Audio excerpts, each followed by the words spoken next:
ಇಲ್ಲಿ ಎಲ್ಲ ಭಕ್ತಾದಿಗಳು ಬಂದು ಈ ಶ್ರೀಯವರ ಕೃಪೆಗೆ ಪಾತ್ರರಾಗಿದ್ದಾರೆ. ಹಾಗೆ ಈ ಒಂದು ಕಾರ್ಯಕ್ರಮವನ್ನು ನಾವು 2ನೇ ವರ್ಷದ ಸಲುವಾಗಿ ಆಚರಿಸ್ತಾ ಇದ್ದೀವಿ. ಈ ಕಾರ್ಯಕ್ರಮವನ್ನು ಇವತ್ತು ಪ್ರತಿಷ್ಠಾಪನೆ ಮಾಡಿ 18ನೇ ತಾರೀಕುವರೆಗೂ ನಾನಾ ಕಾರ್ಯಕ್ರಮಗಳೊಂದಿಗೆ ಶ್ರೀಯವರನ್ನ ಮುಖ್ಯ ಬೀದಿಗಳಲ್ಲಿ ವಿಸರ್ಜನೆ ಮಾಡಬೇಕು ಅಂತೇಳಿ ಸಮಿತಿಯವರೆಲ್ಲ ತೀರ್ಮಾನ ಮಾಡಿಸಿವಿ.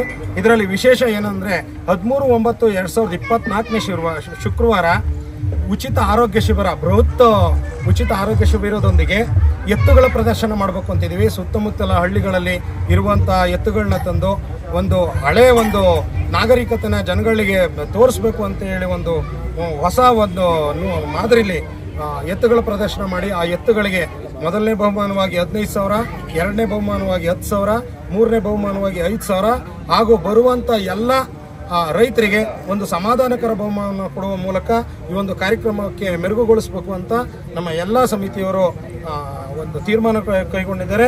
ಹಾಗೆ 18ನೇ ತಾರೀಕು ಬುಧವಾರ ಸಂಜೆ 4 ಗಂಟೆಗೆ ಶ್ರೀಯವ್ರನ್ನ ಇಲ್ಲಿಂದ ಮೆರವಣಿಗೆ ಮೂಲಕ ಪ್ರಮುಖ ಬೀದಿಗಳಲ್ಲಿ ಮೆರವಣಿಗೆ ಮಾಡಿ ಕೋರ್ಟ್ ಸರ್ಕಲ್ನಿರುವ ಗಣಪತಿ ಬಾವಿಗೆ ವಿಸರ್ಜನೆ ಮಾಡ್ತೀವಿ ಅಂತೇಳಿ ತೀರ್ಮಾನ ಕೈಗೊಂಡಿದ್ದೀವಿ.